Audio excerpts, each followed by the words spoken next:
اچھا اگلا سوال یہ کہ آپ اپنی ماشاءاللہ فرم چلا رہے ہیں اور 5 سال سے زیادہ ہو گیا آپ کو اپنی فرم چلاتے ہوئے ANK گلوبل کے نام سے. سوال یہ ہے کہ جو بندہ وہاں پر اپنی فرم بنانے کا سوچتا ہے اس کو کیا ورکنگ، کیا وہ وہاں آئیڈیل یہ ہے کہ وہ پہلے وہاں پر جاب کرے کسی فرم میں یا اسٹریٹ اوے اپنی فرم بنانے کی کوشش شروع کر دے؟ دونوں اپروچ ہو سکتی ہیں. یہ ڈیپینڈ کرتا ہے کہ کون کتنا رسک لینا چاہتا ہے.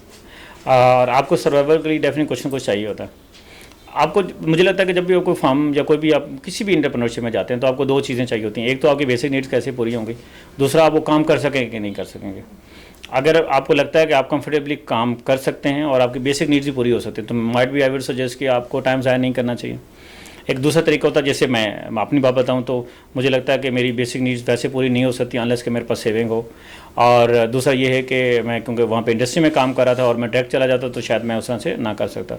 تو پھر میں نے ایک فرم کو جوائن کیا and then I own that firm and میں نے اس میں اپنی ویزیبلٹی پہ کام کیا، اپنے اس پہ کنیکٹیوٹی پہ کام کیا، ان میں بزنس ڈیولپمنٹ میں ان کے انوالو ہوا، ان کے پروسیس کو امپروو کرنے کے لیے. یعنی کہ میں نے اسے ہر وہ ایفرٹ کی جس سے وہ میری فرم جو ہے وہ گرو کر سکتی تھی.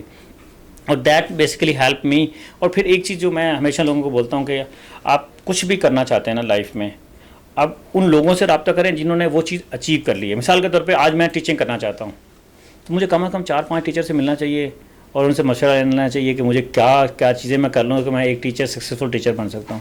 اسی طرح سے آپ بزنس کی بات کروں تو اگر آپ فرم بنانا چاہتے ہیں آپ دیکھیں کہ آپ ایسے لوگوں کو سے رابطہ کریں، ان سے لوگوں سے ملیں جو آلریڈی چلا کے بیٹھے ہیں.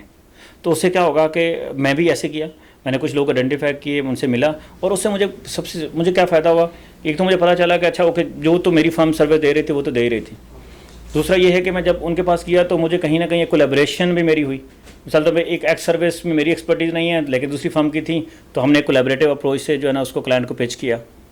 پھر اور میں کیا کیا بیچ سکتا ہوں مجھے اس سے اندازہ ہوا. کسی نے مجھے گائیڈ کیا کہ بھائی ایسے مارکیٹنگ کر سکتے ہیں، ایسی اتنی پرائسنگ ہونی چاہیے، آپ نے اس چیز پہ توجہ دینی ہے. تو جب میں ڈفرینٹ اس کو آپ کمپٹیٹر بھی بول سکتے ہیں یا ایسے بول سکتے ہیں جو لوگ اس میں آگے سکسیزفل ہو گئے ہیں، آپ ان سے مشورہ کریں، ان سے مینٹورشپ لیں. اور آٹومیٹکلی جب میں اپنی بات بتاؤں تو جب میں 10-15 لوگوں سے اس طرح کے لوگوں سے ملا اور الانگ ود دس میں کوئی تقریباً اتنی نمبرس کے ساتھ جو ہے نا وہ لوگ جو میرے پوٹینشلی مجھے اسائنمنٹ جہاں سے مل سکتی تھی تو ان سے ملا. جب میں سب سے ملا تو مجھے وہ سٹارٹ میں لگ رہا تھا یار یہ بڑا امپاسبل ہے. میں ایون 6-7 مہینے اپنا جو ریزائن تھا نا وہ میرے آؤٹ باکس میں ہوتا تھا کہ آج سیٹ کروں گا اور پھر فارم شروع کروں گا، آج سینڈ کروں گا. لیکن جب میں ان لوگوں سے مجھے کسی نے مشورہ دیا کہ اس طرح سے آپ جو ہے نا وہ مینٹورشپ پہ کام کریں، آپ ان سے بھی مینٹور لیں جن کو آپ کی سروس چاہیے اور ان سے بھی مینٹورشپ لیں جو آلریڈی یہ کر چکے ہیں. اینڈ آئی اسٹارٹیڈ اینڈ جب میں سب سے مل چکا تھا تقریباً مجھے اتنے کلائنٹ کلوز ہو چکے تھے جو میری بیسک نیڈ پوری ہو سکتی ہے. دین آئی اسٹارٹیڈ. زبردست.